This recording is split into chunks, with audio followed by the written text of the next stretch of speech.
الحمد لله وكفى والسلام على عباده الذين اصطفى. اللهم انفعنا بما علمتنا وعلمنا ما ينفعنا وزدنا علما. سبحانك لا علم لنا إلا ما علمتنا إنك أنت العليم الحكيم. أعوذ بالله من الشيطان الرجيم. بسم الله الرحمن الرحيم. وللرجال عليهن درجة والله عزيز حكيم. توفیق الہی سے ہم نے ابھی بیویوں کے جو حقوق شوہروں اور مردوں کے ذمہ ہیں ان کے متعلق تفصیلی بات سنی ہے. اب تصویر کا دوسرا رخ دوسری سمت پیش نظر ہے اور وہ یہ کہ جو شوہر ہیں جو خاوند ہیں ان کے کیا حقوق بیویوں پر ہیں. بات کی ابتدا میں حق سے مراد یہ کہ کسی بھی بندے کا، کسی بھی جماعت کا، کسی دوسرے فریق پر کوئی حق، کوئی لینے والی چیز موجود ہو تو اسے حق کہا جاتا ہے. جمع اس کی حقوق ہے. حقاق بھی جمع کہی گئی ہے. زوج اور زوجان یہ جوڑا مرد اور عورت، اور باری تعالیٰ نے سورہ ہود میں اس لفظ کو اس طرح استعمال فرمایا: قُلْ نَحْمِلْ فِيهَا مِنْ كُلِّ الزَّوْجَيْنِ اثْنَيْنِ قُلْ نَحْمِلْ فِيهَا مِنْ كُلِّ الزَّوْجَيْنِ اثْنَيْنِ. حضرت نوح کی کشتی میں جانوروں کا ایک ایک جوڑا، یعنی نر اور مادہ، مذکر اور مؤنث، اسے اٹھا لو بٹھا لو. اب یہ جو حقوق ہیں خاوند کے شوہر کے، یہ بہت ہی عظیم رفعت والے، منزلت عظمت والے حقوق ہیں. اس لیے کہ کتاب حکیم کی متعدد آیات اور اسی طرح نبی رحمت صلی اللہ علیہ وسلم کی بہت سی احادیث اس پر دلالت گنا ہے. ابھی ہم نے ابتدا میں سورہ بقرہ دوسرا پارہ، اس کی غالباً آیت نمبر 228، اس کا ایک حصہ سنا. طلاق کی بات ہو رہی ہے تو اللہ تعالیٰ نے آیت کریمہ میں ارشاد فرمایا: وَلِلرِّجَالِ عَلَيْهِنَّ دَرَجَةٌ، کہ مردوں کو عورتوں پر فضیلت حاصل ہے. یہ ان کا فیصلہ اور ان کی بات ہے جنہوں نے مرد عورت دونوں کو پیدا فرمایا. اسی طرح سورہ نساء کے اندر اللہ تعالیٰ نے جب یہ بات ارشاد فرمائی: الرجال قوامون علی النساء بما فضل اللہ بعضهم علی بعض وبما انفقوا من اموالهم، کہ مردوں کو عورتوں پر نگہبان بنایا گیا اور انہیں ان پر فضیلت دی گئی اس لیے کہ وہ مال کو خرچ کرتے ہیں. مفسرین نے یہاں یہ نقطہ بیان کیا کہ مردوں کی عورتوں پر فضیلت دو طرح سے، دو قسم کی. ایک فضیلت وہبی جو اللہ نے عطا کی، اور وہ عورت محنت کوشش کاوش کر کے بھی اس مقام تک نہیں پہنچ پاتی کہ اللہ نے عقل، جسمانی ساخت، قوت و طاقت جو مرد کو عطا فرمائی عورتوں کو نہیں دی. یہ وہبی چیز ہے اللہ کی طرف سے. اور دوسری فضیلت کی وجہ کسبی. کسبی سے کیا مراد؟ کہ مرد جو بیویوں پر، اہل و عیال پر مال خرچ کرتے ہیں، اس کی وجہ سے باری تعالیٰ نے انہیں خواتین سے افضل قرار دیا. اب وہ مال کس طرح خرچ کرتے ہیں؟ پہلی بات کہ شادی پر مہر دیتے ہیں. دوسری بات، شادی کے بعد زندگی بھر کے لیے بیوی کا خرچہ ان کے ذمہ ہے. تیسری بات، زندگی بھر کے لیے خاتون خانہ کا لباس، کھانا، رہائش وہ خاوند کی ذمہ داری ہے. چوتھی بات، خاتون سے جو اولاد ہے اس کا خرچہ وہ بھی خاوند شوہر کے ذمہ.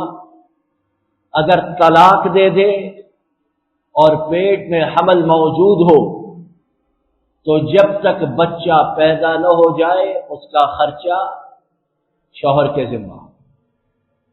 بچہ پیدا ہو جائے، طلاق ہو چکی، اب عورت کے لیے جائز روا ہے کہ بچے کی رضاعت کے دورانیے کا خرچہ وہ بھی شوہر سے لے.